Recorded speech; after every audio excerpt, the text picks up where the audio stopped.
सबको प्रणाम। जय जय श्री सीताराम। धर्म प्रेमी सज्जनों, आज मैं पंडित पुरुषोत्तम जी पांडे आप लोगों का स्वागत करता हूं अपने वंदे पुरुषोत्तमम ऑफिशियल चैनल में। धर्म प्रेमी सज्जनों, पहले वीडियो में मैं आप लोगों को कलयुग के आगमन कैसे हुआ ये बताया था।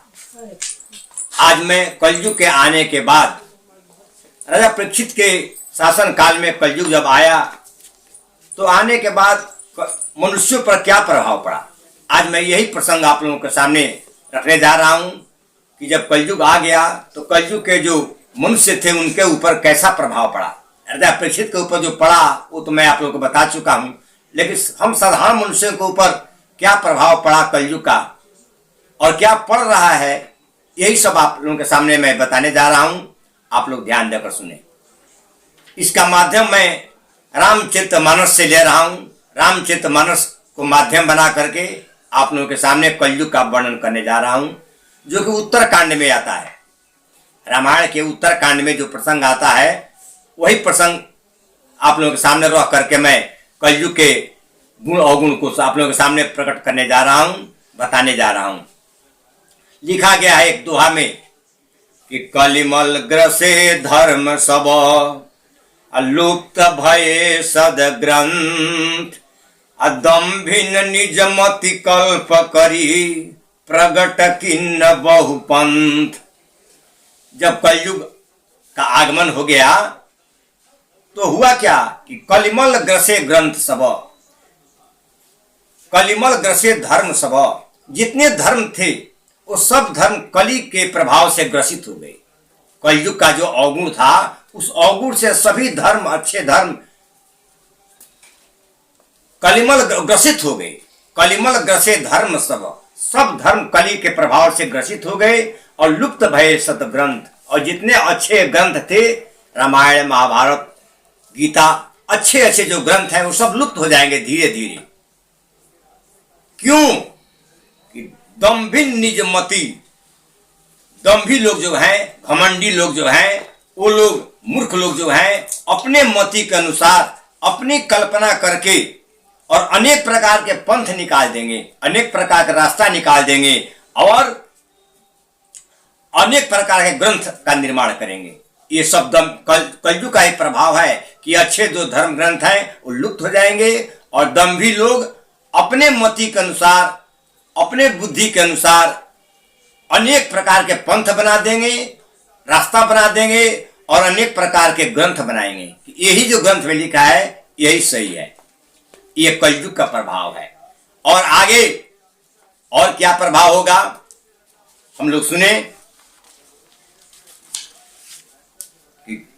इस कलयुग में वर्ण व्यवस्था धीरे धीरे हट जाएगी।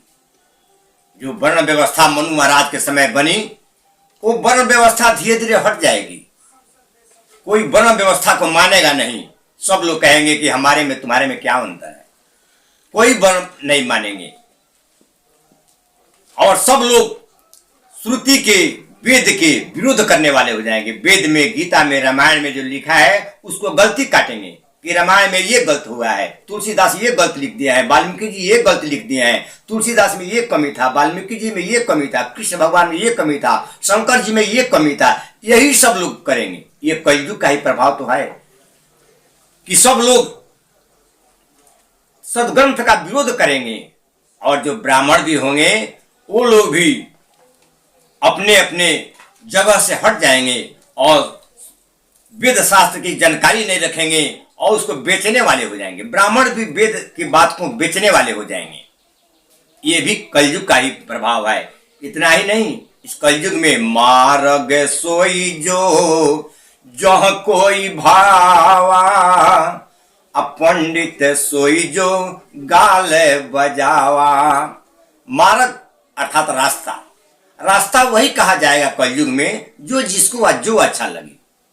जिसको जो अच्छा लगेगा वही रास्ता रहेगा। अगर हम बताएंगे कि ये रास्ता सही नहीं है, इस रास्ता से मत चलो, इस रास्ता में जाओ, तो व्यक्ति को अच्छा नहीं लगेगा। बोलेगा कि हमको मत बताओ, हमसे ज्यादा होशियार तुम नहीं हो, मैं जो चलता हूं, मैं जो जिस रास्ते पर चल रहा हूं वही सही है। इसीलिए लिखा गया है, तुलसी बाबा लिखे हैं कि मार्ग सोई जो जहाँ कोई भावा, पंडित सोई जो गाल बजावा। रास्ता वही रहेगा जो जिसको पसंद आएगा, और पंडित वही कहे जाएंगे जो गाल बजाना ज्यादा जानते हो। जानकारी कुछ नहीं है, न कोई धर्म शास्त्र पढ़े हैं, न उसकी जानकारी रखते हैं, लेकिन गाल बजाना जानते हैं, वही पंडित कहे जाएंगे इस कलयुग में। ये कलयुग का प्रभाव है कि रास्ता वही अच्छा है जो जिसको जो अच्छा लगे, और पंडित वही है जो गाल बजाना जानते हो। जबकि पंडित का परिभाषा ये है नहीं। पंडित का परिभाषा क्या है कि मातृवत परदारेषु अपर द्रव्येषु लोष्टवत आत्मवत सर्वभूतेषु जह पश्यति सह पंडित।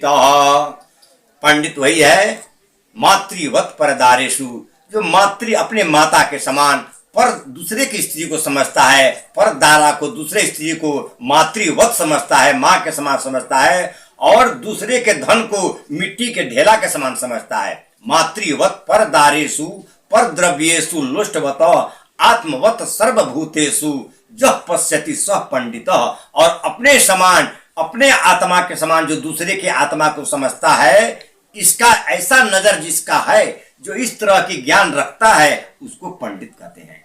लेकिन अभी पंडित का परिभाषा हमारे तुलसी बाबा कहे हैं कि कलयुग में वो हो जाएगा कि पंडित सोई जो गाल बजावा। बंधु, आज इतना ही कह करके वीडियो थोड़ा लंबा होते जा रहा है और प्रसंग बहुत बड़ा है। अपने प्रसंग को यही रखता हूं, और आगे वाले वीडियो में कलयुग का और जो वर्णन है मैं बताने का प्रयास करूंगा। आप लोग ध्यान देकर सुनेंगे। जय जय श्री सीताराम।